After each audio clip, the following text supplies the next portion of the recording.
Happy new year मेरी ओर से और डॉक्टर शारदा जी की ओर से। नए साल का ये हम दोनों का पहला शो है और नया साल आप सबको मुबारक हो, शुभकामनाएं। नया साल इंडिया, पाकिस्तान, दुनिया के लिए कैसा होगा, चूँकि 2022 में हमने अनप्रेडिक्टेबल वेदर चेंजेस देखी, 2023 में भी यही कुछ नज़र आ रहा है। पाकिस्तान का पॉलिटिकल क्राइसिस सिवियर लेवल पे हम सब ने ऑब्ज़र्व किया और 2023 में हसन निसार का ये कहना है, मेजर गौरव आर्या जी ने मेरे शो में कल कहा कि 2023 जो है वो पाकिस्तान के लिए बहुत मुश्किल साल होगा, पहले से भी ख़तरनाक साल होगा। टेररिज्म के क्लाउड्स हैं, इसके साथ साथ economic, political and social crunch है। सिर्फ इकनॉमिक पॉलिटिकल नहीं, सोशल क्रंच भी है। भारत की पॉपुलेशन भी बढ़ रही है। भारत वर्ल्ड स्टेज में थ्राइव किया 2022 में, 2023 में भी बहुत बड़े बड़े काम भारत के कंधों पे हैं। लेकिन कैसे आगे सूरत हाल जाती है, वर्ल्ड में क्या सिचुएशन बनती है, इन सब पे मैं और डॉक्टर शारदा जी बात करेंगे। पहले थोड़ी सी जानकारी देते हैं। दिसंबर का महीना डॉक्टर साहब ने भारत में गुजारा और वहाँ पे उनको कुछ नमूनिया भी हो गया, वापस आ चुके हैं। हम उनका स्वागत करते हैं। डॉक्टर साहब, स्वागत आपका। बहुत बहुत धन्यवाद ताहिर साहब। जैसे आपने सबको वेलकम किया, ऐसे मैं भी शुभकामनाएं देना चाहता हूँ कि 2023 जो है वो 2022 से उनके लिए बेटर साबित हो और दुनिया में पीस हो, जो मुझे लगती नहीं है कि पीस होगी। मुझे लगता है कि दुनिया में और थोड़ी सी तबाही जो है वो अभी मचेगी कई जगह पर। आपने पाकिस्तान की बात की। रिसेंटली पाकिस्तान को मजबूरी से, उनकी एनर्जी का इतना बुरा हाल है कि मजबूरी से उनको जितनी भी कारखाने हैं या और बिजनेसमैन हैं, उनको 8:30 बजे दुकानें बंद करनी पड़ेंगी और रेस्टोरेंट वालों को 10 बजे तक बंद करनी पड़ेंगी। जितने गवर्नमेंट इलेक्ट्रिसिटी यूज़ करती है, शहबाज साहब ने कहा कि 1/3 उसका कट करो। तो ये इस वक्त के सूरत हालात है।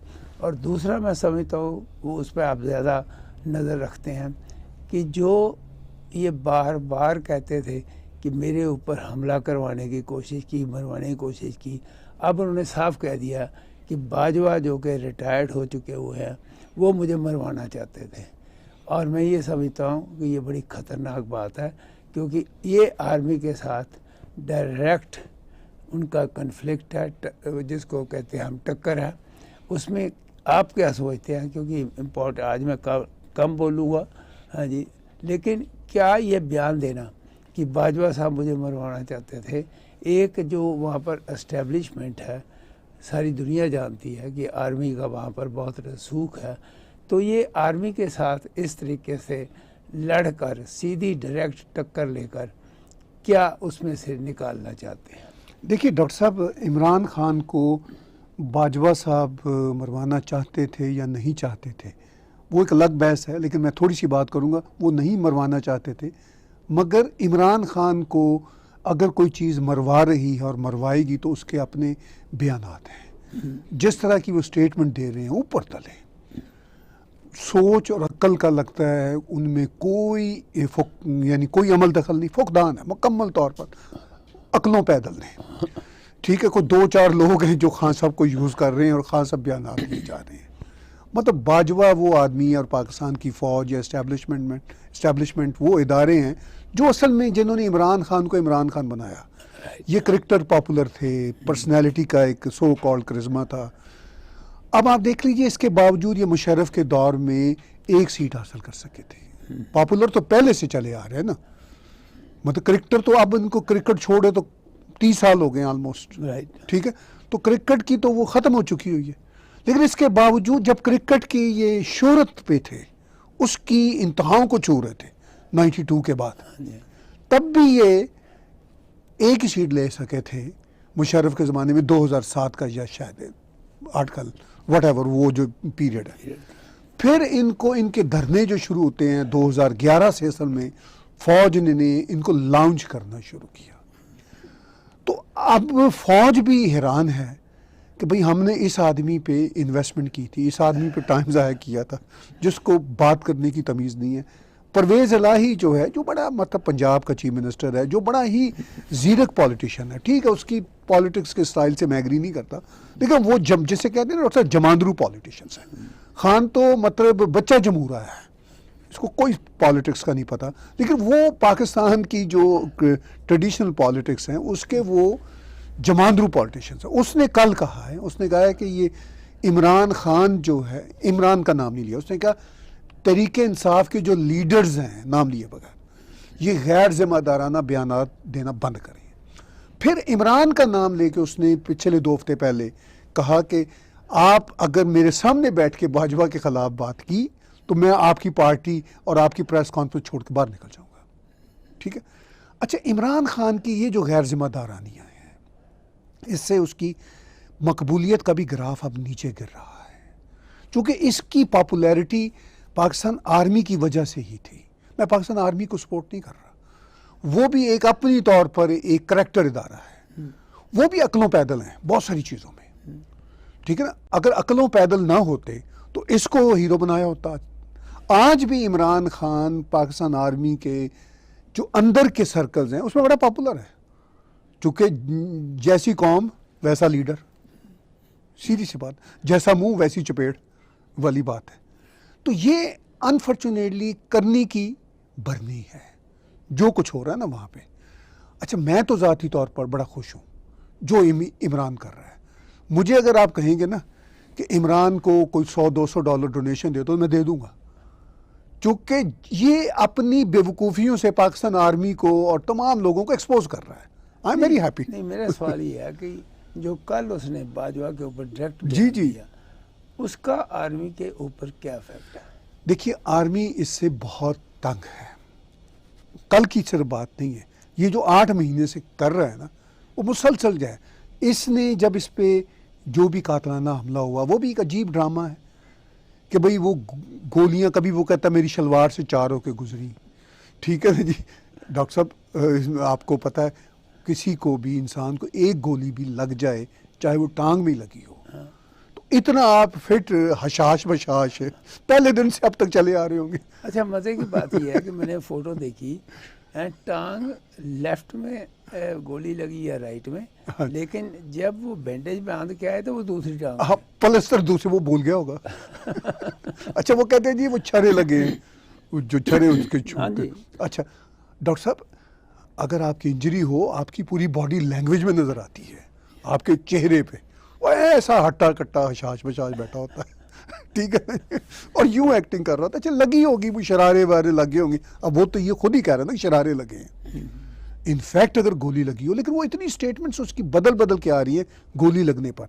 लेकिन खैर चलिए, जब ये कातलाना हमला हुआ, कोट अन कोट में कह रहा हूँ कातल, उसके बाद भी इसने 3 लोगों के नाम लिए थे, प्राइम मिनिस्टर शहबाज शरीफ, इंटीरियर मिनिस्टर राना सनाउल्लाह, और एक ISI के बहुत ही सीनियर ऑफिसर का नाम, मेजर जनरल फैसल नसीर का नाम लिया इसने साफ खुल के। फिर डर्टी हेरी किसी को कहता है, वो 1-2 और हैं, फिर पता नहीं वो XYZ कहता है। अब इसका ये ख्याल है किसी ने इसके ना दिमाग में बिठा दिया है, वो फौज के बंदे हैं जिन्होंने इसके दिमाग में बिठाया है कि भाई हम तुम्हारे साथ हैं, तुम जितना प्रेशर डालोगे अल्लाह तुम्हारे साथ है। ये इसके दिमाग में बात बैठ चुकी है।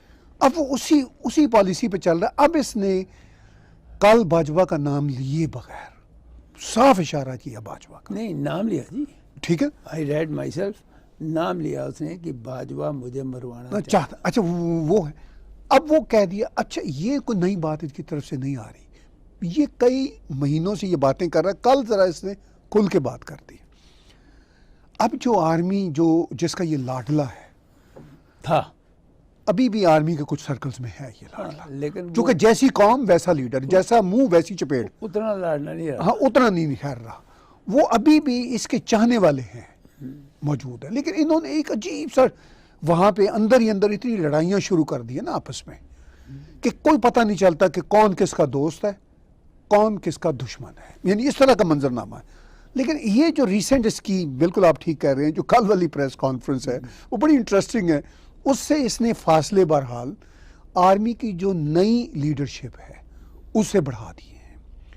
यानी उनको ये पता चल गया कि ये कितना बेफैज, कितना कमीना और कितना एहसान फरामोश शख्स है। ये तो किसी का भी नाम ले सकते हैं, उसको तो परवाह ही नहीं है। इसके अपने बहनोई ने, हफीजुल्लाह न्याजी उनका नाम है, वो टेलीविज़न पे आजकल इंटरव्यू उनके आते हैं, वो बड़ी मशहूर शख्सियत है।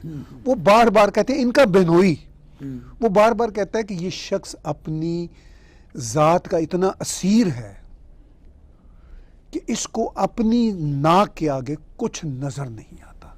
कहता है जितने 2 नंबर, हफीजुल्लाह न्याजी साहब ने कई इंटरव्यूज़ में कहा कि जितने 2 नंबर लोग हैं वो उसके दोस्त हैं। तो man is Noon by his और हर कंपनी, ठीक है।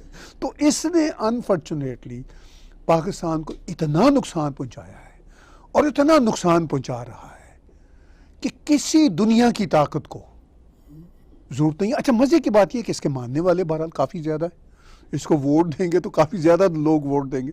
तो अगर मुल्क को नुकसान पहुंचाने वाले शख्स के पीछे इतनी बड़ी जनता है तो फिर डॉक्टर साहब आप और मैं किस मुल्क का क्या भला सोच सकते हैं, और या अगर हम बुरा भी सोचना चाहें तो हम क्या सोच सकते हैं, ये खुद ही काफ़ी है। आपने जनता की बात की।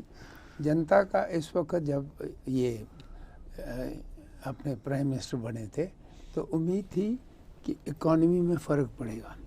हुआ ये कि 37 बिलियन डॉलर का जो इनके पास पैसा था वो अब रह गया 13.7 बिलियन। इकोनॉमिकली सर 5.6 है। अब तो ये हालत है आज की। हाँ। आज सुबह मैं टेलीविज़न देख रहा था, 5.6 बिलियन के रिजर्वायर्स हैं सिर्फ। और उनमें से डॉक्टर साहब वो सऊदियों का और यूएई का है जो प्रॉबेबली 3 या 4 बिलियन है, ठीक है, जो वो खर्च नहीं कर सकते सिर्फ बैलेंस ऑफ बुक्स के लिए। अब शहबाज साहब ने ये कहा है कि IMF ने जो हमें 1.1 बिलियन देना है उनकी शर्तें हमें मंजूर करनी पड़ेंगी, which are very difficult. Right ji, उससे और ज़्यादा लोग जो हैं वो मुसीबत में पड़ेंगे। लेकिन अब जब पैसा ही नहीं है, देखिए कंट्री का जो बेसिक होता है वो होता है आपके पास कितना पैसा पड़ा हुआ फॉरेन करेंसी में।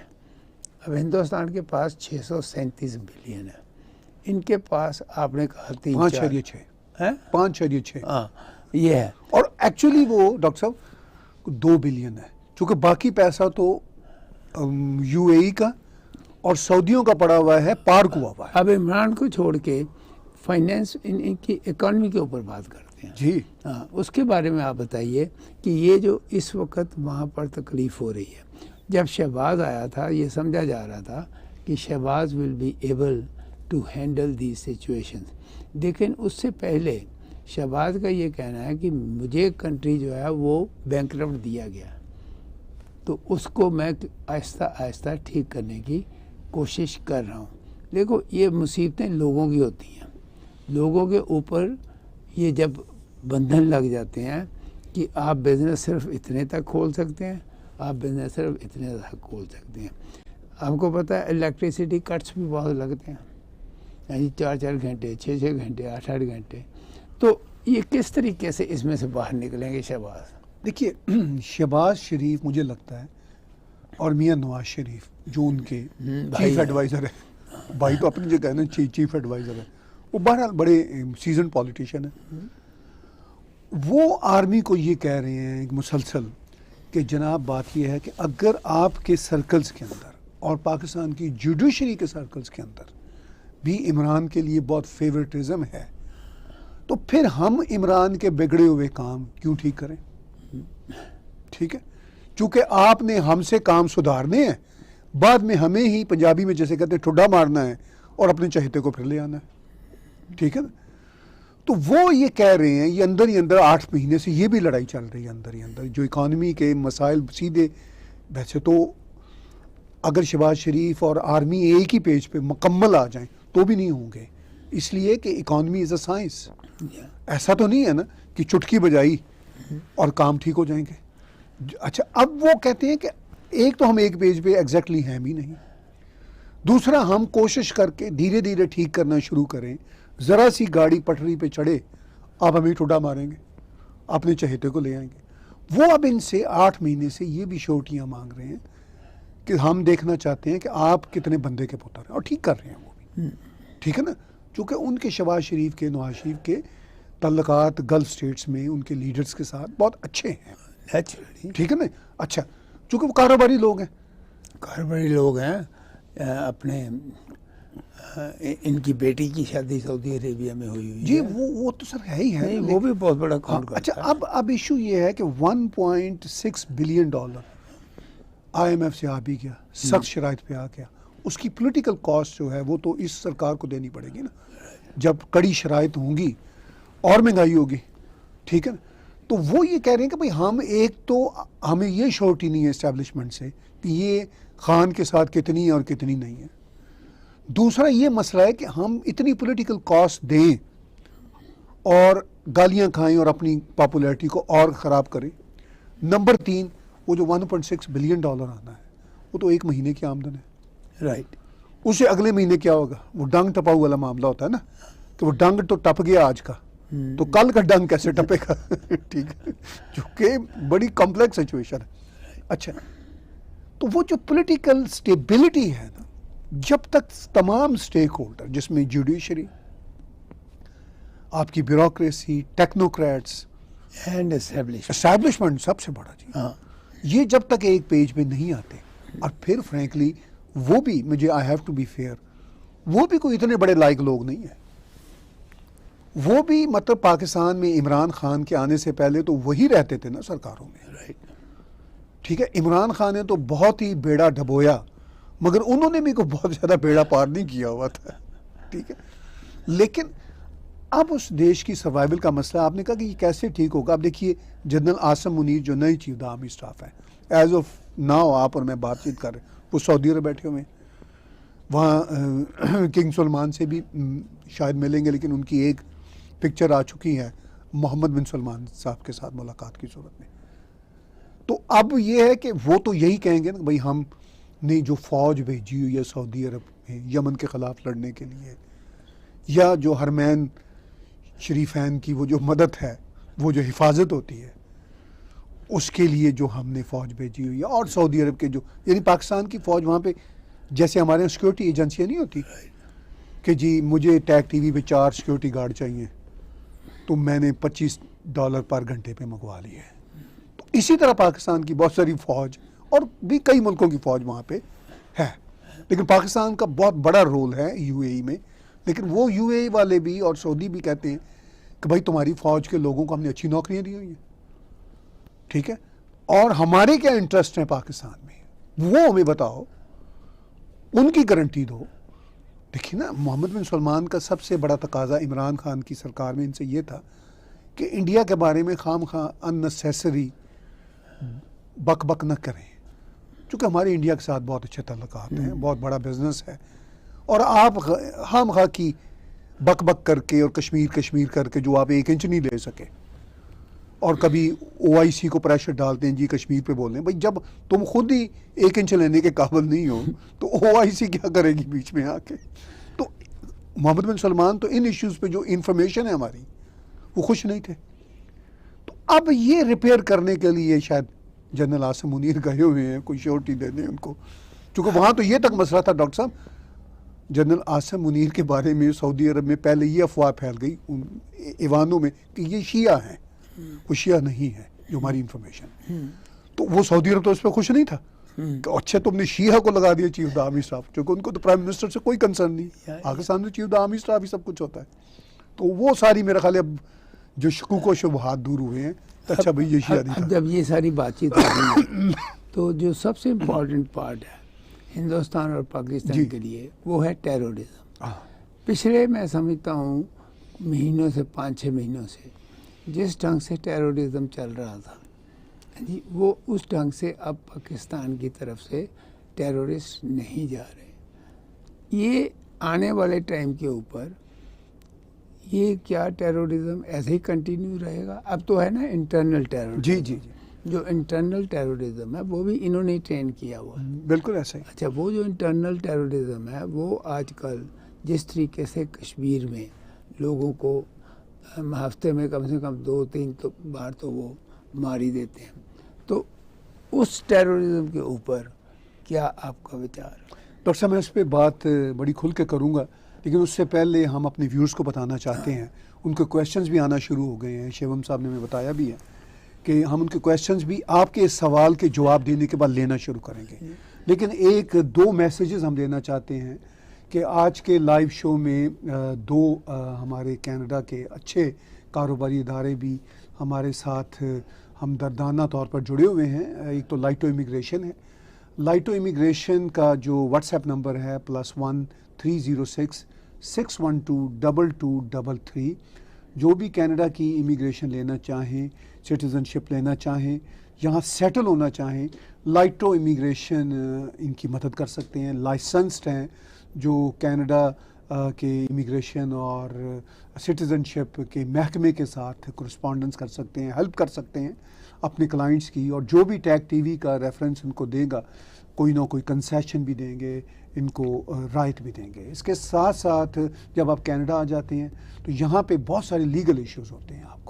आपने घर लेना है, उसकी क्लोजिंग भी यहाँ पे लॉयर करता है। आपके लीगल और इश्यूज हैं तो वो शेखा लॉ फर्म जो है वो आपकी मदद कर सकते हैं। उनका नंबर है 905 956 6699। तो हमने आपको मैसेज दिया कि अगर आप कनाडा से बाहर रहते हैं, हमारा शो देखते हैं, कनाडा आना चाहते हैं, बिज़नेस करना चाहते हैं, यहाँ सेटल होना चाहते हैं, तो इमिग्रेशन से लेके आपकी लॉ की कंसल्टेंसी तक ये सारे जो मराहिल हैं ये आपको बड़ी मदद मिल सकती है इन दोनों कंपनियों से, इन दोनों बिजनेसेस से आपको। और हम ये मैसेज बीच में भी आपको देंगे। इससे पहले कि हम क्वेश्चंस लेना शुरू करें, पहले मैं डॉक्टर साहब के इस सवाल का जवाब देता हूँ।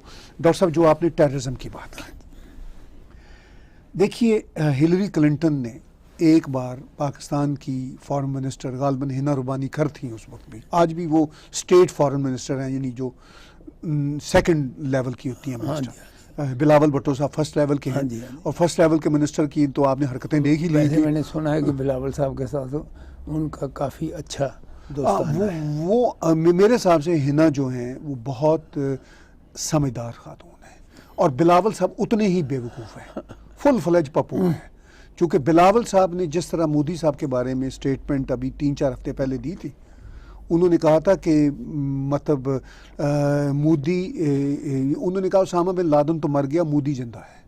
यानी ये एक फॉरेन मिनिस्टर ये कह रहा है। इससे आप उसकी अक्ल का अंदाज़ा कर लीजिए कि कितनी थर्ड क्लास मेंटालिटी। नहीं, उससे पहले भी उसने जो बयान दिए कई बार जी के ऊपर कि वो बेसिकली एंटी इंडियन मतलब मूड बनाकर लोगों में शायद ये समझता है कि मैं पॉपुलर हो जाऊं।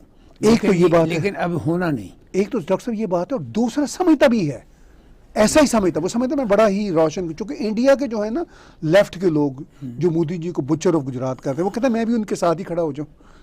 अच्छा, वो इंडिया की पॉलिटिक्स है भाई। इंडिया के पॉलिटिशियन आपस में कोई ना कोई पॉलिटिकल गिम्बिट्स कर रहे हैं। तुम्हारा क्या काम इंडिया की पॉलिटिक्स में जंप करके और वैसा ही रोल अदा करना। वो अगर पप्पू साहब अगर इंडिया में हैं जो ये काम कर रहे हैं, तो वो उनकी अपनी मजबूरियां, पॉलिटिकल कंपल्शन है, या उनकी अपनी पॉलिटिक्स करने का एक स्टाइल है जिसका नुकसान उनको ही हो रहा है। तो भाई तुम पाकिस्तान में उनकी वैगन में चढ़ के क्या करोगे? ठीक है डॉक्टर साहब। वो अब ये है कि बात ये होती, हिलरी क्लिंटन ने जब ये पहले हुआ करती थी फुल स्टेट में, जब ये फुल मिनिस्टर होती थी, आजकल तो स्टेट मिनिस्टर है हिना रुबानी कर, she is a sensible person. मैंने आज तक उनकी तरफ से कभी कोई ऐसा स्टूपिड बयान नहीं सुना। तो उनके साथ खड़े होके इन्होंने कहा था हिलरी क्लिंटन ने कि जब आप सांप पालोगे अपनी बैक यार्ड पे तो वो आपको आके डसेंगे। अच्छा, हिलरी क्लिंटन ने ये कहा कि वो बाद में डसेंगे, पहले दूसरे को डसेंगे। लेकिन मैं ये कहता हूँ वो पहले ही आपको डसेंगे, क्योंकि बैक यार्ड वाले सांप तो पहले आपके पास ही आएंगे ना। दूसरे के घर में तो ज़रा दूर पड़ता है ना, वो बाद में जाएंगे। तो ये इन्होंने तालिबान पाले हुए थे। इमरान खान ने 15 अगस्त 2021 को कहा था ना, जब तालिबान ने कब्जा किया था काबुल पे, कि गुलामी की जंजीरें टूट गई हैं। ठीक है, तो वो गुलामी की जंजीरें ये थी कि सांप जो थे वो अब पिंजरे से बाहर निकल के वो इनके अंदर आ रहे हैं। अच्छा, ये तो ज़रा क्रूअल मैंने एग्जाम्पल दी। अगर तालिबान के पॉइंट ऑफ व्यू से सोचें तो ये जो पाकिस्तान की इस्टेब्लिशमेंट ने जो कुछ अफगानिस्तान में किया है, उनकी पॉइंट ऑफ व्यू से ये सांप है। हाँ, बिल्कुल ठीक है, इन्होंने उनके देश को बर्बाद किया। देखिए, तालिबान की अपनी एक बड़ी ही खौफनाक एक्सट्रीमिस्ट आइडियोलॉजी, ओह ठीक है, इसमें कोई शक वाली बात नहीं। बहुत ज़्यादा। ठीक है, लेकिन बहरहाल वो अफगानी तो हैं, वो हो या आम अफगान हो, उन सब का तो बहुत ज़्यादा गिला पाकिस्तान से ही बन रहा है ना, साल साल वो तो पाकिस्तान से ही लड़ रहे हैं। कभी आपने बर्बाद किया हमारे मुल्क को, अब उन्होंने आंखें दिखाना शुरू की हैं इनको, चूँकि उन्हें भी पता है कि हम 1 लाख फाइटर कोई तालिबान है, टीटीपी वाले को 30-40 हज़ार फाइटर बताए जाते हैं। तो इनको ये पता है कि पाकिस्तान की जितनी भी आर्मी है 7-8 lakh, I don't know exact number, मुझे पता नहीं है, उनको ये पता है लड़ने के काबिल तो है नहीं है, ये तो अपने मुल्क पे कब्जा करते हैं, चूँकि देख लिया होगा ना। तो वो फिर क्या कर रहे हैं कि इमरान खान का जो प्रोविंस है जहाँ उनकी सरकार है, KPK, वहाँ पे जो बेचारे आम सिपाही हैं उनकी चौकियों पे हमले कर रहे हैं, उनको मार रहे हैं दाड़ा दाड़ा। जो आम पुलिस के अलावा जो आम फौजी है उसको मार रहे हैं। अच्छा, वो जो फिर आम फौजी आम पुलिस वाला मरता है तो उसका प्रेशर फिर इन जर्नलों पे जाता है। अब तो वो आपने देखा दिसंबर के प्रॉब्ली आखिरी हफ्ते में इस्लामाबाद भी उन्होंने अटैक कर दिया था, ठीक है। अब वो बाकायदा धमकियाँ दे रहे हैं। तालिबान के एक लीडर ने वो सरेंडर करने की जो पिक्चर थी बांग्लादेश में जनरल न्याजी की, ये इमरान खान न्याजी का कोई कबीले का आदमी था, जनरल न्याजी ने जब सरेंडर किया था 1971 में, 92,000 जब प्रिजनर्स बनाए गए, ठीक है ना जी, जिसको अभी बाजवा ने अपनी आखिरी तकरीर में कहा कि नहीं वो हमारी गलती नहीं थी, सियासतदानों की गलती थी। फौजी तो सिर्फ 34,000 थे, उन्होंने नई तारीख लिखी उन्होंने ठीक है ना जी। अच्छा, वो 93,000 वो जो थे वो प्रिजनर्स ऑफ वॉर बने, एक गिना हुआ था, ठीक है ना जी, प्रिजनर ऑफ वॉर बने। उन्होंने तालिबान के लीडर ने वो पिक्चर सरेंडर जनरल न्याजी की साइन करने वाली पिक्चर लगाई अपने ट्विटर अकाउंट पे। उन्होंने कहा कि पाकिस्तान आर्मी मस्ट बिहेव, ये 71 में कर चुके हैं, अब अगर हमारे साथ किया तो एक ऐसा ही सरेंडर हमारे साथ भी साइन करेंगे। ये एक तालिबान के एक लीडर ने ट्वीट किया ऑफिशियली ट्विटर हैंडल पे। कमाल। This is absolutely astonishing. हाँ जी, कैसे हो रहा है। लेकिन क्वेश्चन ये है कि क्या अब पाकिस्तान जो है वो टेररिज्म के लोगों को आगे बढ़ाएगा, तैयार करेगा या नहीं करेगा? डॉक्टर साहब, मैं इसका थोड़ा सा जवाब देता हूँ, फिर फ़ौरन हम तुरंत सवाल लेते हैं अपने व्यूज़ के। पाकिस्तान के पास ना पैसा है, ना लड़ने की विल है, और ना तालिबान जो है ना अशरफ गनी की गवर्नमेंट है। तालिबान इनको ये ज़रा अफगानिस्तान में घुस के दिखाएं, घुस जाएंगे एक्चुअली पाकिस्तानी, लेकिन उस घुसने के बाद फिर जो इनके अंदर घुसेंगे ना वो ये सोच नहीं सकते। एक्चुअली पाकिस्तानियों का यह ख्याल था कि अफगानिस्तान के जो तालिबान हैं वो कश्मीर लेके देंगे, हम उनको तैयार करके कश्मीर भेजेंगे। अच्छा, वो तो इनकी आपस में लड़ाई शुरू हो गई। नहीं, कश्मीर तो दूर की बात है, वो आपस में लड़ाई शुरू हो गई। नहीं, वो इससे भी ज़्यादा होनी है। डॉक्टर साहब, क्वेश्चंस भी लेते हैं हमारे व्यूअर्स के, ताकि बहुत सारी बातें उन्होंने भी इसी तरह पूछी होंगी जो हम आपस में कर रहे हैं। Ask that TV, what is more prevalent in Pakistan, anti India और एंटी हिंदू? देखिए अनिमेश जी, बात बड़ी सीधी है कि पूरा जो एंटी इंडिया का रेटरिक है ना, वो बेस्ड ऑन एंटी हिंदू है फ्रैंकली, क्योंकि देश ही इसकी बेस पे बना था कि भाई हम नहीं रह सकते हिंदुओं के साथ। सीधी सी बात है, हमें सच बोलना है, बिल्कुल ठीक है। तो एंटी इंडिया शायद इतने ना हो, असल में वो एंटी हिंदू है। इंडिया से तो प्यार कीपिंग बढ़ाना चाहते हैं, अमन की आशा खेलना चाहते हैं, क्रिकेट भी खेलना चाहते हैं, बॉलीवुड भी चलाना चाहते हैं, गाने भी सिंगर्स के एक दूसरे सिंगर्स के गाना चाहते हैं, लेकिन एंटी हिंदू जो है ना वो साथ चलेगा। देखिए बेसिकली क्या था, जब ये बाइफर्केशन हुई थी दो कंट्रीज़ की, वो हुई जैसे इन्होंने कहा कि हिंदू एंड मुस्लिम के ऊपर, लेकिन उसके बावजूद भी 20 करोड़ के करीब मुस्लिम जो हैं वो इंडिया में रह रहे हैं। 200 करोड़ सॉरी ना 20 करोड़ जी वो अभी भी रह रहे हैं। हाँ। तो क्वेश्चन ये राइज होता है कि जब पाकिस्तान में पॉलिटिशियन इसको एक्सप्लॉइट करते हैं तो वो इंडिया का नाम लेते हैं, जब और कोई रिलीजियस लीडर्स या पॉलिटिकल लीडर जो ख़ास फ़िलासफ़ी में बिलोंग करते हैं, वो हिंदुइज़्म का नाम लेते हैं। हिंदुइज़्म जो है, आपको पता है कि बड़ा क्लियर है। जो मुसलमान है वो कहता है कि ये काफिर है, very clear, there is no if and but. और उनका ये कहना है कि जितने भी काफिर हैं दुनिया में, उनको ख़त्म करो। ये बेस है जी, तो ऐसा ही दुख इसलिए, की और बात। ये बेस ख़त्म भी नहीं होना। हाँ जी, ये बेस ख़त्म नहीं होना, लेकिन इससे क्या हुआ कि पाकिस्तान ऑलरेडी 71 में ख़त्म हो गया, राइट, 2 हिस्से बन गए, ख़त्म हो गया ना डॉक्टर या साहब। फिर उसके बाद अब जिस हालत पे है, अब उससे भी बुरी हालत है या जिस पे खड़ा हुआ। अगला क्वेश्चन देते हैं व्यूअर के जी। What both of you think recently Dr. Jaishankar exposed European Union for terrorism by Pakistan in Australia? Do you think Europe really blind on Pakistan terrorism? बड़े बढ़िया क्वेश्चन सर्वेश जी आपने किया है। डॉक्टर जयशंकर जी तो एक एसेट है, बहुत ही बड़ा एक्सपीरियंस रखते हैं डिप्लोमेसी का भी, इंटरनेशनल रिलेशंस का भी, और अब भारत के वो फॉरेन मिनिस्टर हैं। और वो अभी ये 2 रोज़ की ऑस्ट्रेलिया में जो उन्होंने बात की उसकी बात नहीं है, वो लंबे अरसे से ये बोल रहे हैं, क्योंकि यूरोपियन यूनियन की भी और वेस्टर्न वर्ल्ड की भी जो इनएबिलिटी टू अंडरस्टैंडिंग है बहुत सारे इश्यूज़ पे, और जो नाइवनेस है या इनके अपने एक इंटरनेशनल इंटरेस्ट है, उनको एक्सपोज कर रहे हैं, और बड़े ही सुथरे वर्ड्स में एक्सपोज कर रहे हैं, ठीक है, because he understands diplomatic language. Yes, ठीक है, वो तो जो काम कर रहे हैं बहुत ही बढ़िया कर रहे हैं, और सही तरीके से लॉजिकली रैशनली वेस्टर्न वर्ल्ड को भी झंझोड़ रहे हैं और एक्सपोज कर रहे हैं कि आप कहाँ खड़े हो, क्या सोचते हो, and what the hell you talk about India.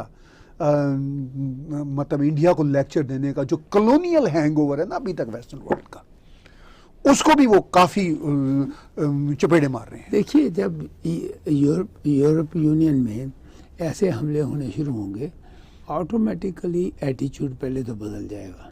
That's number 1। Number 2, मैं ये समझता हूँ अभी रिसेंटली ये 3-4 दिन पहले की कॉन्फ्रेंस है जिसमें जयशंकर जी ने कहा कि जब आप कोई एक बार एग्रीमेंट कर लेते हो कंट्रीज, तो उस पर आपको टिकना चाहिए, उस पर आपको कोई भी अपनी तरफ से चेंज मत लाने की कोशिश करो। तो मैं ये समझता हूँ कि आने वाले टाइम में, अभी तो आप देखेंगे कि बहुत ज़्यादा तकलीफ़ें होंगी फ्रांस में, इंग्लैंड में, बेल्जियम में, जर्मनी में। आने वाले टाइम को, ऑस्ट्रिया तो चलो एक बड़ा छोटा सा कंट्री है, आने वाले इन कंट्रीज़ के ऊपर बहुत बड़ा जो है नुकसान होने वाला है। जी डॉक्टर साहब, देखिए इससे पहले भी बड़ा नुकसान हुआ, बड़े हंगामे हुए, अब तो बल्कि वो कुछ कम हो गए हैं फ्रैंकली। लेकिन जो एक वाइट गिल्ट है ना फ्रैंकली, जो कॉलोनियल गिल्ट था, उसकी वजह से फिर यहाँ पे लेफ्टिज़म की जो तहरीकें चली, वो मैं पर्सनली लेफ्टिज़म का हामी था एक ज़माने में, क्योंकि वो लिबरलिज़म की बात करते थे, इक्वालिटी की बात करते थे। लेकिन अब वो हॉलो एंड शैलो हो चुके हुए हैं, वो इतने हॉलो एंड शैलो हो चुके हुए हैं कि जो आज वेस्टर्न वर्ल्ड का लेफ्ट है वो सबसे ज़्यादा अमीर है। पहले वो गरीब लोगों की मूवमेंट होती थी राइट्स के लिए।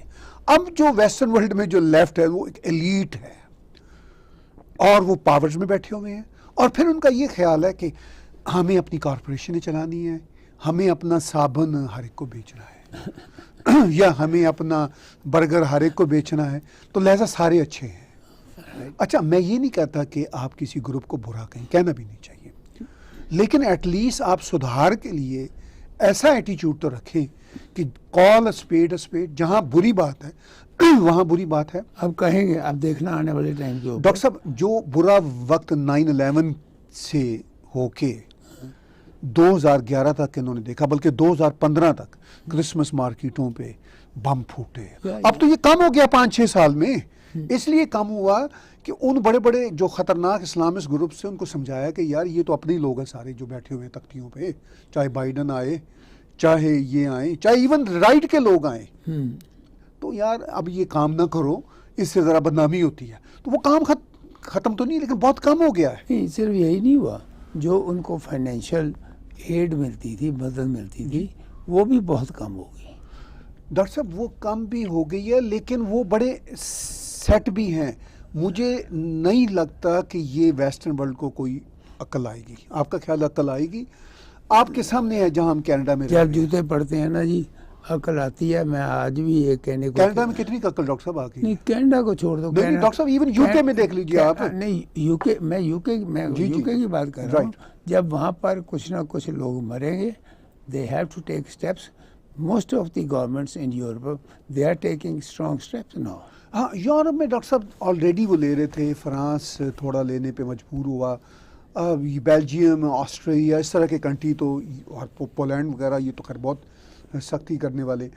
लेकिन मसला ये डॉक्टर साहब ये है ना कि ये इतना बड़ा देश है हमारा कनाडा, इतनी ज़मीन है, इतने कम लोग हैं। नहीं, पर यहाँ बहुत सारे लोगों ने आना है।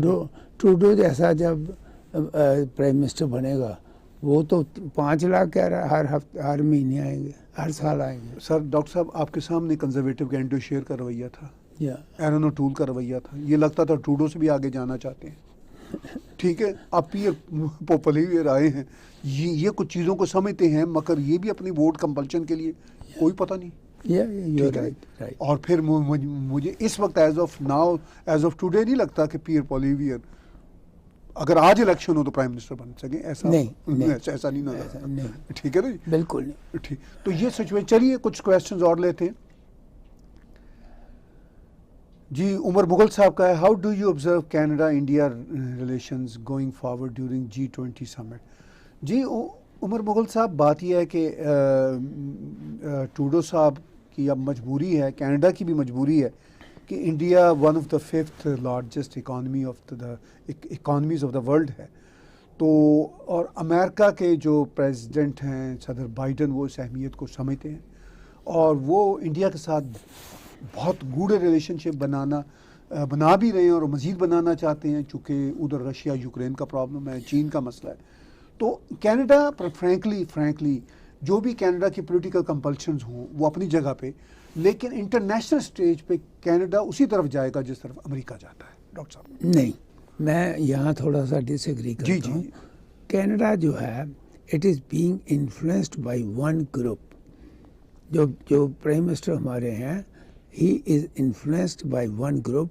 जब तक कनाडा में हिंदुस्तान के अगेंस्ट जो टेररिज्म क्रिएट हो रहा है उसको स्टॉप नहीं करेंगे, और उनके रिलेशंस कभी भी अच्छे नहीं हो सकते इंडिया के साथ। इंडिया बार बार कह रहा है कि आपके यहाँ पर लोग जो एंटी इंडिया क्रिएट कर रहे हैं उसको आप रोको, लेकिन कनाडा ने साफ इनकार कर दिया कि हम नहीं रोकेंगे। कनाडा के रिलेशंस देखिए, एक ग्रुप नहीं, कई ग्रुप हैं यहाँ पर जो एंटी इंडिया काम कर रहे हैं, और इस बात को बार बार इंडिया ने उठाया, लेकिन कनाडा ने उसकी परवाह नहीं की। क्यों? कि यहाँ पर वोट बैंक जो है वो ट्रूडो को लगता है कि मेरे अगेंस्ट हो जाएगा।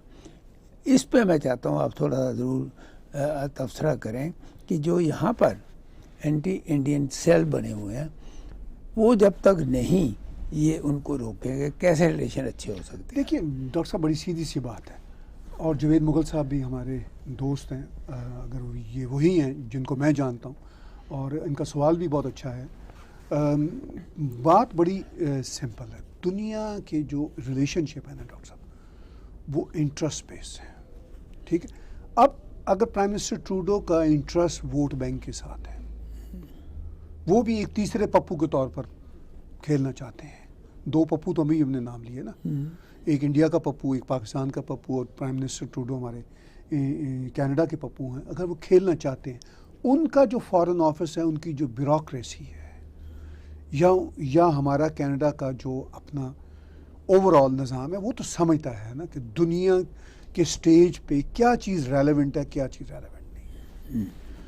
जब अमेरिका की और यूरोपियन यूनियन की और इवन रशियन रीजन की निगाहें फ्यूचर में नहीं, आज भी भारत के साथ काम करने के लिए है, तो कनाडा के पॉलिसी मेकर्स, डॉक्टर साहब मैं ये कह रहा हूँ, पॉलिटिशियंस को छोड़िए अलग, पॉलिसी मेकर्स तो इस बात को ओवरलुक नहीं कर सकते। आई एग्री विद यू, लेकिन क्वेश्चन ये नहीं, क्वेश्चन ये है कि यहाँ पर एंटी इंडिया जो सेल बने हुए हैं, जैसे वो बार बार इंडिया उनको कह चुका है, वार्न कर चुका है। डॉक्टर साहब मैं उसमें भी खुल के बात करता हूँ। इंडिया की सरकार कनाडा की सरकार के साथ अपने तौर पर जो भी बातचीत करती है वो अपनी जगह पे, हमारा अपना जो डायस्पोरा है ना, इंडियन डायस्पोरा, वो कमज़ोर है। क्योंकि ये काम होते हैं डायस्पोरा के, प्रेशर डालने वाले, ठीक है। जिनको आप दूसरे एंटी इंडिया ग्रुप कह रहे हैं, उनके पीछे तो सरकारें बहुत कम खड़ी हैं, अगर कोई खड़ी भी हैं तो बड़ी कमज़ोर सी सरकारें हैं, लेकिन वो डायस्पोरा मजबूत है। वो जो पर्टिकुलर एलिमेंट है, वो जो particular section in the society है, वो स्ट्रॉन्ग है। जो हमारा जो सीधी बात करते हैं, जो हमारे हिंदू सेक्शन है या दूसरे, they are weak, they are absolutely weak, ठीक है ना। तो ये है मसला, जब डायस्पोरा मजबूत होता है ना तो चीज़ें बदलती हैं। हालांकि हमारी यहाँ पर गिनती उस ग्रुप से ज़्यादा है, हर ग्रुप से ज़्यादा है फ्रैंकली, या लेकिन डायस्पोरा बहुत वीक है। शुक्रिया जावेद मुगल साहब आपके क्वेश्चंस का। इससे पहले कि हम अगला सवाल लें, हम फिर याद दिलाते हैं कि जो भी शो हमारा भारत से बाहर लाइव देख रहे हैं, या जब ये लाइव ख़त्म हो जाएगा तब भी लोग देखते रहते हैं, तो हमारे शोज़ जो हैं, टॉक शोज़, लाखों में देखे जाते हैं, लाखों व्यूज़ आते हैं इन अ डे और सो। तो आप देख रहे हैं, आप कनाडा आना चाहते हैं, सेटल होना चाहते हैं, इमिग्रेशन लेना चाहते हैं, सिटीजनशिप लेना चाहते हैं, तो लाइटो इमिग्रेशन के व्हाट्सएप पे आप विशाल सैनी या सुमित सिंह जी को रब्ता करें, उनको हमारा रेफरेंस दें। उनका व्हाट्सएप नंबर है +1 306 612 2233, +1 306 612 2233। आप इनसे रब्ता करेंगे तो ये टैग टीवी का रेफरेंस देंगे, तो आपको कंसेशन भी देंगे और आपकी हेल्प करेंगे। और कनाडा को इस वक्त बहुत ज़्यादा वर्कर्स की ज़रूरत है, स्टूडेंट्स भी आ रहे हैं, लाखों की तादाद में हर साल आ रहे हैं। प्राइम मिनिस्टर ट्रूडो ने एक बहुत बड़ा कोटा और इमिग्रेशन का बढ़ा दिया। तो आप अगर अपने आप को इस काबिल समझते हैं, और यकीनन आप हैं, तो आप क्यों नहीं कनाडा आके अपना मुस्तकबिल बनाइए और कनाडा का मुस्तकबिल में भी अच्छा फ्रूटफुल हिस्सा डालिए। इसके साथ साथ जब आप कनाडा आते हैं तो आपको लॉ के हवाले से घर लेना हो और छोटे मोटे मसाइल हों और बहुत सारी चीज़ें हों, तो शेखा लॉ फर्म से आप रब्ता कीजिए। 905 956 6699। शेखा लॉ फर्म को भी आप टैग टीवी का रेफरेंस देंगे तो वो भी कंपनी आपको कोई ना कोई डिस्काउंट दे देगी। तो आप ज़रूर हमारा रेफरेंस दीजिए, उनके साथ बात कीजिए और बातचीत हमारी होती रहेगी। कुछ और हम क्वेश्चंस लेते हैं इससे पहले कि हम शो को वाइंड अप करें। क्वेश्चन आ गया पाटिल साहब का, सर क्या पाकिस्तान में जल्दी टीटीपी वाले बड़ा अटैक करने वाले हैं क्या? मेरी ओपिनियन पाटिल साहब ये है कि छोटे छोटे ये अटैक भी बड़े ख़तरनाक हैं। बाज़ का बड़ा अटैक चाहे वो फ़ौजों की तरफ से हो, चाहे वो प्रॉक्सी वॉर्स करने वाले ग्रुप्स की तरफ से हो, वो कोई पॉसिबल नहीं होता। आप देख लीजिए कश्मीर में, जम्मू कश्मीर में जो टेररिज्म हो रही है वो प्रॉक्सी जा रही है पाकिस्तान से इतने अरसे से, तो वो ज़्यादा वहाँ के निज़ाम को हिलाती है। वो मतलब को बड़ा को फ़ौज का हमला तो नहीं होता ना। तो इसी तरह टीटीपी वालों का कोई बड़ा हमला देखिए ना, अगर आप याद करें दिसंबर 2016 को उन्होंने आर्मी पब्लिक स्कूल पेशावर में हमला, वो बड़ा ही था, लेकिन करने वाले कोई सैकड़ों लोग तो नहीं थे ना, वो चंद लोग ही थे। बिल्कुल ठीक है, और उन्होंने हिला के रख दिया था। तो अभी भी अब टेररिज्म का तो ये होता है ना कि एक आदमी अपने आप को किसी बड़े शहर में ब्लो अप कर दे, एक आदमी में मर जाए, तो वो एक आदमी सिर्फ नहीं होता, वो पूरे का पूरा शहर मर जाता है टेरर में। बिल्कुल ठीक है, अमेरिका में जो 9/11 हुआ था 3000 लोग मरे थे और अमेरिका की बड़े आइकॉनिक टावर गिरा दिए थे और दहशत फैला दी थी। तो टेरर जो है ना, वो उसका बड़े छोटे होने का लेवल का मसला नहीं है। टेरर है, चाहे वो छोटे लेवल का हो। अभी ये कोरोना वायरस, इसका एक अपना टेरर है ना, इसकी ये अब आप देख लीजिए, इसने हमारी ज़िंदगियाँ 3 साल में चेंज कर दी। और अब जो चाइना से आ रहा है दोबारा कोविड, अच्छा उसमें से कई डिफरेंट वेरिएंट्स निकले हैं जो कि आजकल बहुत ख़तरनाक आने वाले टाइम के ऊपर वो कहते हैं साबित हो सकते हैं। इसलिए देखिए, जो आदमी अपनी ज़िंदगी देना चाहता है ना, वो कहीं भी टेरर क्रिएट करता है। Right, you have to give your life and you can do it right in किसी भी चौक पर खड़े हो गए अपने आप को आप मार सकते हो, साथ में 200 आदमी आप मार सकते हो। या मैं माफ़ी चाहता हूँ, अभी पीछे मैंने जावेद मुगल साहब कहा, मुझे अभी याद आ रहा है वो उमर मुगल साहब थे, कोई और साहब होंगे जी। अगला क्वेश्चन लेते हैं। सर पाकिस्तान बैंकरप्ट कब होगा? भाई पाकिस्तान ऑलरेडी हो चुका हुआ। हाँ, मतलब प्रैक्टिकली हो चुका हो। हाँ बिल्कुल, इस वक्त थ्योरेटिकली ठीक है कि वो ऐलान नहीं किया ना, ठीक है। अब ये है कि वो जो जो फाइनेंस मिनिस्टर है पाकिस्तान के मिस्टर इसहाक डार, वो बार बार कहते हैं कि हम डिफ़ॉल्ट नहीं होंगे, यानी बैंकरप्ट नहीं होंगे। तो ठीक है, वो हो सकता है कि अभी जनरल आसिम मुनीर गए हुए हैं सऊदी अरब, कुछ 2-3 बिलियन डॉलर और आ जाए, पैकेज वो कुछ लेना था जिसमें से उधार तेल था, ठीक है। अब मुझे ये समझ नहीं आती कि इस पे अगर वो लेके आते हैं तो ये इसमें बंगड़े डालने वाली, खुशियां मनाने वाली कौन सी बात है कि आप कर्जा ही लेकर आए हैं ना, अपने ऊपर और ही जिम्मेदारियां लेकर आए हैं। कंट्री अपने आप ठीक ग्रो नहीं करता, अपनी इकॉनमी को खुद नहीं बढ़ाता, आप फॉरेन एड के ऊपर डिपेंड करेंगे तो आप ऑलरेडी बैंकरप्ट। हाँ जी, वो पहले तो फॉरेन एड पे डॉक्टर साहब चलते थे कि वो पैसा आया माले मुफ्त, वो पूछते नहीं ना। हाँ, वो अमेरिका ने इतने बिलियन एंड बिलियन डॉलर दिए, उसकी वजह से ये निज़ाम चला आ रहा था। अब वो सब का सब जो है ना बंद हो गया, बंद हो गया। तो अब पता चला है कि जिंदगी का भाव क्या है जी। सर्वेश जी का, doctor Sharda, what is your experience in India during your recent visit? Doctor साहब बड़ा ही अच्छा सवाल है। सर मैं 7 दिन सिर्फ वहाँ ठीक रहा, उसके बाद मुझे निमोनिया हो गया। 3 weeks I am on the bed and I am glad that I could come back from pneumonia. At my age pneumonia is one of the worst disease, लेकिन I got a very good doctor, so I am saved. So इसलिए India में कहीं घूम नहीं सका, कहीं आ नहीं सका, so माफ़ी चाहता हूँ, इसका मैं आपको क्वेश्चन नहीं दे सकता। हाँ, मुझे एक दुख हुआ कि वहाँ पर सड़कों के ऊपर, मैंने जितना भी ट्रैवल अराउंड दिल्ली किया, सड़कों के ऊपर जो वहाँ पर पशु घूम रहे हैं, जो वहाँ पर इन चीज़ों को कंट्रोल करना बहुत ज़रूरी है, क्योंकि हर 100 गज के बाद आपको अपनी गाड़ी जो है वो रोकनी पड़ती है, 200 यार्ड्स के बाद रोकनी पड़ती है। उसका किसी न किसी तरीके से प्रबंध करना बहुत ज़रूरी है जी। कुछ और क्वेश्चंस हैं साथियों के, हम कोशिश करते हैं मैक्सिमम आज जवाब दें। क्या आपको लगता है पाकिस्तान की कोई आइडियोलॉजी नहीं है या उनकी कोई हिस्ट्री नहीं है जिस वजह से आज पाकिस्तान और बैक जा रहा है? बैक जा रहा है। देखिए बात यह है कि आपके क्वेश्चन में ही आपका आंसर है, वाकई ही हिस्ट्री कोई नहीं है, वाकई ही आइडियोलॉजी कोई नहीं है। ये आपका और मेरा ख्याल है, मगर आप आम पाकिस्तानी से पूछेंगे, पाकिस्तानी नेताओं से पूछेंगे, पाकिस्तानी मीडिया से पूछेंगे, तो वो कहेंगे जी कि हमारी तो हिस्ट्री जो है ना वो पता नहीं कब से है।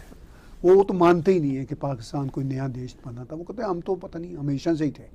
अच्छा, फिर वो कहते हैं जी जब आप उनसे उनकी आइडियोलॉजी पूछेंगे तो वो बड़ी बड़ी आइडियोलॉजी बताते हैं, इस्लाम का किला नंबर 1 है, और वो कहते हैं जी कि हम जो है दुनिया पे छा जाएंगे और पता नहीं नंबर 1 हमारी इंटेलिजेंस एजेंसी है, ये उनकी आइडियोलॉजी है। अब सिचुएशन ये है कि 5.6 बिलियन डॉलर उनके ख़जाने में पड़े हैं, जिनमें से शायद 3 या 4 बिलियन डॉलर पार्क हुआ है सऊदियों का और यूएई का, और ये 220-230 मिलियन लोगों का देश है। अच्छा, अब इनकी इस खूबसूरत हिस्ट्री और इस खूबसूरत आइडियोलॉजी का ये हाल है। अच्छा, फिर जब उन्हें कहें ये तो वो कहते हैं नहीं जी इसमें हमारी आइडियोलॉजी और हिस्ट्री का कोई कसूर नहीं, हमारे लीडर करप्ट थे। अच्छा, तो वो कहते हैं जी बस ये करप्शन हमें खा गई है। उनको ये समझ नहीं आती कि ये जो दिमागी करप्शन है ना, ये असल में खा गई है। ये पैसे की करप्शन इनको ना फिक्र डॉक्टर साहब पड़ी होती है कि जी पैसे की करप्शन होगी, पैसे की करप्शन होगी। अच्छा, कोई सोचता ही नहीं है कि दिमाग में क्या कीड़ा घुसा हुआ है, करप्शन कितनी है। वो इमरान खान कहता है हामिल प्ले बॉय था, डॉक्टर साहब परसों इंटरव्यू में, ठीक है, उसने खुद माना। अच्छा, वो कहते हैं हाँ मैं प्ले, यानी वो कहते हैं सो व्हाट, कहते हैं अब मुझे अल्लाह ने हिदायत दे दी। आइडियोलॉजी ये है कि अल्लाह ने हिदायत दे दी है, ये कुरान की वर्स है, वो कहता है कि अल्लाह जी ये कहता है, ठीक है ना, वो कहता है सो व्हाट। अच्छा, उससे पूछो ये जो तुम्हारे रीसेंट स्कैंडल हैं, जो मतलब तुम्हें कुरान की हिदायत के बाद ये फिर बनने शुरू हुए थे रीसेंट स्कैंडल। अच्छा, आइडियोलॉजी ये है, ठीक है। अच्छा, कोई करैक्टर नहीं है, कोई आइडियोलॉजी नहीं है, बस ये है जी कि हम जो हैं वो नंबर 1 है, हम इस्लाम का किला है, भले से पल्ले में ढेला ना हो। वो कहते हैं कोई नहीं जी, मतलब नेक लोगों के पास पैसे कौन से होते हैं वो ये भी मतलब अजीबोगरीब जस्टिफिकेशन है उस कौम में ना। तो इमरान खान जैसा लीडर मुझे तो बड़ा पसंद है ठीक है ना जी, कि जो एक्सपोज कर रहा है, यानी I am sorry, Imran Khan का डॉक्टर साहब कोई आप वीडियो देखेंगे ना तो वो एक लफ्ज़ बार बार कहता है कि मेरे बारे में नंगी वीडियो आ रही हैं, यानी उसको लफ्ज़ नंगा बड़ा पसंद है। तो मैं यही कहूँगा कि वो पाकिस्तान के पूरे समाज को नंगा कर रहा है। गुड फॉर इमरान खान और गुड फॉर समाज। जब नहीं समझना, हम जैसे लोग समझा के थक गए कि यार कोई अक्ल की, रैशनैलिटी की पिच पे आ जाओ, इंसान बन जाओ। जब नहीं समझना तो गुड फॉर यू जी। आखिरी 2 सवाल लीजिए जी, आपको क्या लगता है पीओके कब तक इंडिया ले लेगा? अच्छा, ये भाई इंडिया पे डिपेंड करता है इंडिया लेना चाहेगा तो वो इंडिया के पास आएगा ना। डॉक्टर साहब इसका थोड़ा सा शॉर्ट आप भी जवाब दे दें। नहीं, मतलब मुझे तो देखिए क्वेश्चन ये है कि who can take over the country, that big country like India. जी जी हाँ जी, जी, हाउ इज इट पॉसिबल? मैं तो कहता हूँ ये सोच भी जो है, हाँ जी, वो मेरे तो समझ नहीं डॉक्टर आ साहब सिंपल समझ जो, अगर वो लेना चाहें ना इस वक्त जो हालत है वो ले सकते हैं, लेकिन आपकी बात दुरुस्त है कि वो एक इंटरनेशनल मैस है ना, उसमें फिर इंडिया कैसे चाहेगा कि वो वर्ल्ड स्टेज का प्लेयर है, इस तरह का एक्शन करे। राइट।